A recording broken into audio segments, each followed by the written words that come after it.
Hey friends, it's Simon Hurley from Inklipse and welcome to another video. Now today I'm super excited. I'm going to be using Distress Crayons, which are so much fun, and there's a lot of different techniques you can do with them. So in today's video I created a couple different cards and lots of backgrounds showing some of my favorite techniques using the Distress Crayons. So I hope you guys really enjoy this video and get a little bit out of it. I used lots of stamps and new stencils from my newest release, so be sure to check that out as well. Everything I used will be linked down below in the description, and without further ado, let's get right into it. Okay, so before we get started, in all of my examples today, I used my stark white cardstock and I sealed it with either a clear gesso from Dina, Wakley, or I used the Distress Collage matte medium, and both worked great in my examples, so you could use really either one. They dry down to a pretty similar finish, and they're both matte, so it just feels like the regular cardstock once you're done. So I used this Distress paintbrush. It's kind of got a wide paintbrush, so it's really easily to thinly spread those materials over your cardstock, and you really just want a super thin layer. Like once I was done with it, it was pretty much already dry to the touch. So you want a really nice and thin layer, and that'll seal it off perfectly for the Distress crayons. So I'm going to just clean off my surface. I do anything that's super messy on this glass media mat, and it works really well for cleanup. So here I'm just showing you the Distress Collage medium matte and the Dina Wakley medium, and if you spread them both thin enough, they won't have any texture and it'll feel just like the cardstock. And the reason you do this is so that it can kind of move freely on the surface with the Distress crayons, and you can also lift up color, which I'll be sharing today. So I'm going to use my new stencil called the Lou for this first example. I love this kind of floral geometric design on there, so I've taped that down to my surface and I'm going to get right into it. So I'm starting off by just taking my Distress crayon and coloring onto my glass media mat. You can also do this on a non-stick craft sheet.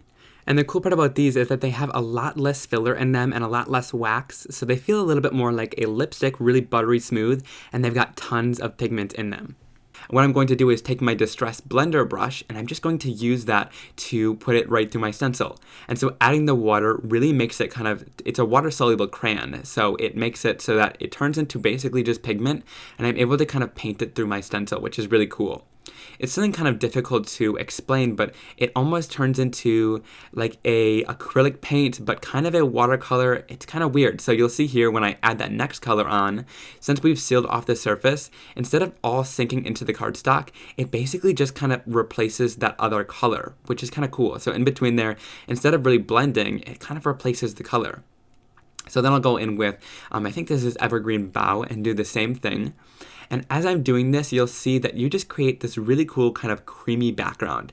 So it's not like a watercolor where it's more free-flowing. It almost just is like a creamy pigment on the surface, which is really cool. It's kind of difficult to explain, but I hope I'm kind of explaining it well. I wish you guys had like feel-o-vision where you could really feel it in here, but you could see where some of that pigment has kind of built up on the surface, but I love that background and how creamy it is and how buttery smooth that color goes on. It's incredibly pigmented, so it's really cool once it's all done. Now for the second example, I'm going to be coloring straight onto the surface.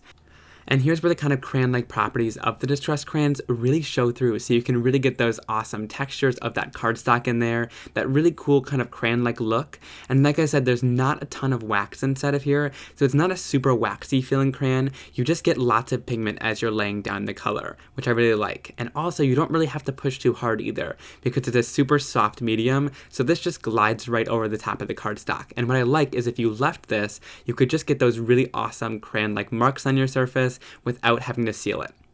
But here I just messily colored it on there, and then I sprayed it down with water, and again, I'm just going in, and they're water reactive, so I'm able to easily spray it and move the color around with my finger. And then you can see it kind of really goes in there. You could see all that pigment and in areas where it built up a little bit more. And I just wanted kind of a messy looking background, almost like I just painted it straight on there. So you can see I'm really not caring too much at how smooth it is. I actually like how it looks like that. So once I'm done with that, I'm going to go in here and I'm going to start heat setting it just because I'm impatient, but you could totally just let it dry. And in that time, I also sprayed a little bit more water on it, and I wanted to see what it would do, so I used some paper towel to lift it off, and it basically lifts back to white since that surface was sealed. So next I'm going in with the leafy green stencil, and here we're going to lift off a little bit more color.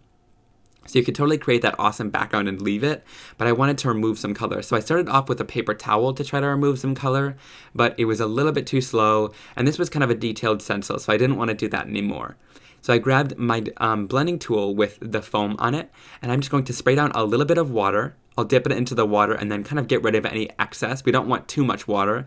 And then I'll go over top, just like I'm blending some inks, and it just removes that color straight away. Look how fast and easy that is. So I love how that really quickly removes the color. If you want it to remove less of the color, I'd recommend trying that paper towel method, but this pretty much makes it go down back to white, which I just love the look of. So look at that awesome background.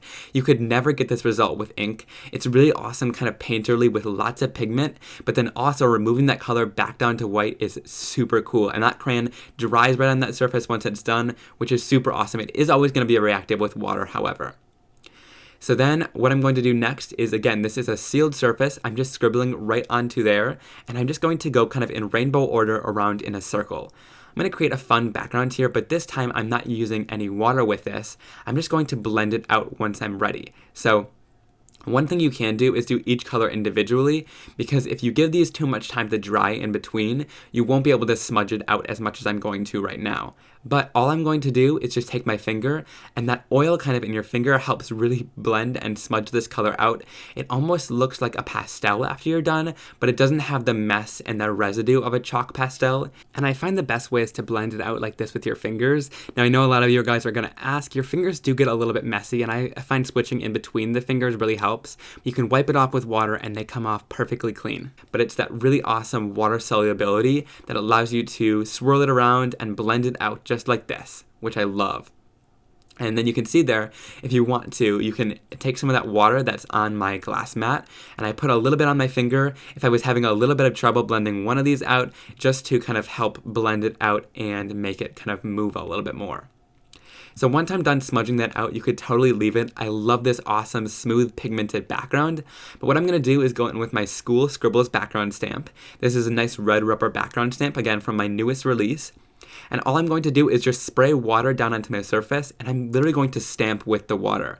So since they're water soluble or water reactive, I'm going to easily just touch that to the water on the surface there. And when I lift this off, you'll see that it's kind of lifted up some of that crayon. Some of that crayon is moving in areas. It's really cool because it doesn't lift everything off like it does with the blending tool, but it does create white spots in some areas and moves the pigment to create a texture in other areas.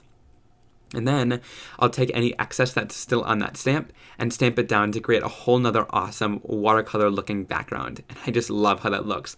The School Scribbles is just such a fun background for texture and detail that's super playful. So then I'm going to go in to finish off this card, and I'm just going to use my Bird Buddies stamp set.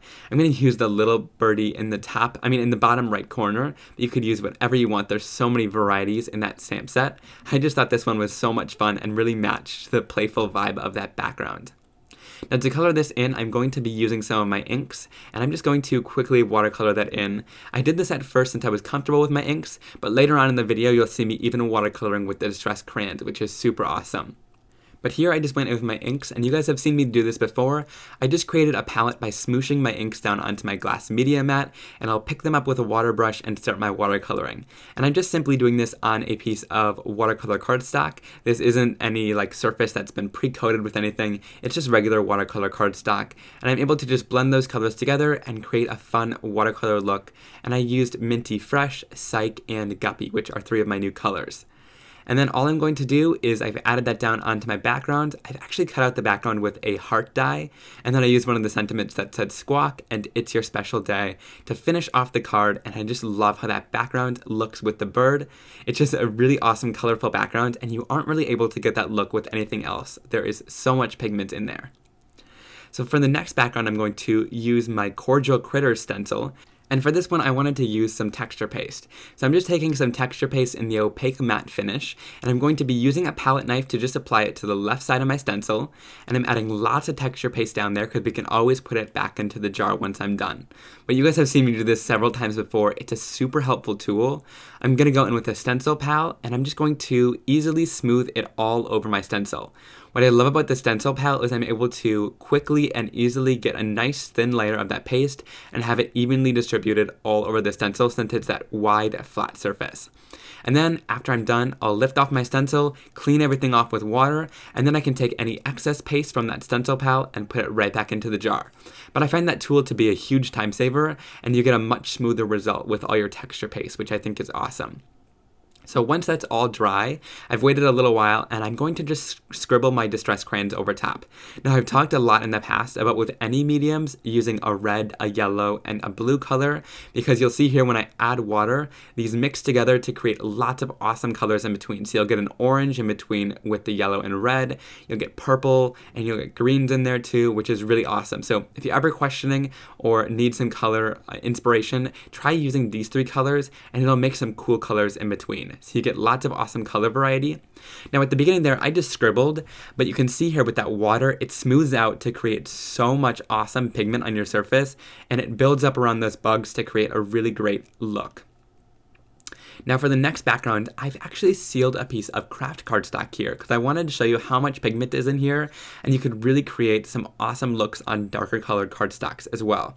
So here, since it's sealed, I'm able to go in with my finger and just spread this out a little bit, again doing that same smudging method that I used earlier. And then all I'm going to do is I've grabbed one of my stencils. This is the backsplash stencil, and I'm just going to use that same water technique on my foam and just go right over top of that stencil to remove some of that color. Now here I didn't heavily remove that color, so it didn't go all the way back down to the original color. I left some areas in there so you can kind of choose how much you want to actually remove on there. Now once I've done that, you can see that awesome background once I'm done, and really that awesome pigment that's in there. So that blue really stands out against that craft cardstock. Now to finish this card off, I'm going in with the Flower Picking Friends stamp set, which has a bunch of large flowers, and it also has those little critters that can be holding the flowers, but I just decided to go in with this lily, this large lily, to finish it off in kind of an elegant way. So I stamped it down with some black archival ink on one of the pre-prepared gessoed surfaces, and then I can easily water down the distress crayons and go in with my water brush to pick out that color and start painting it on. And like I said, it's not like a traditional watercolor or ink. It's got a little bit more pigment in it, and you could really see that pigment kind of move around, and you can just blend in those colors together with a little bit of water. But it adds a super stunning and rich color. It's more pigmented, but it's not too pigmented to cover up those black lines, which I really love the way that this looks when you're watercoloring it out. Now I'm going to just finish it off by going in with those greens, and then that kind of finishes all this coloring in. It was super easy to do, and it wasn't too fussy with watercolor, which I really love how simple it was to just paint that right on there. And I love the vibrant colors too. It looks really great in the end. So once I'm done with that, I'm going to just quickly and easily cut this all out, and I've added it right onto my card with a sentiment from the set that says, "Thanks, my friend." So look at how easy that is to watercolor that on your surface and get that super stunning and vibrant color. And then here are those 3 backgrounds that we created as well. I wanted to give you guys a closer look, and I just love all these backgrounds and will definitely be using them on future cards. Alright, I hope you guys really enjoyed that video. If you did, please give it a big thumbs up, and be sure to leave a comment down below letting me know which card or background was your favorite from today's video, and if you'll be trying out some of the distress crayons. They are tons of fun. Be sure to hit that subscribe button down below if you enjoyed the video, and never want to miss another crafting tutorial like this one from me, and I'll see you very, very soon for another card making and crafting video. Have a great day. Bye!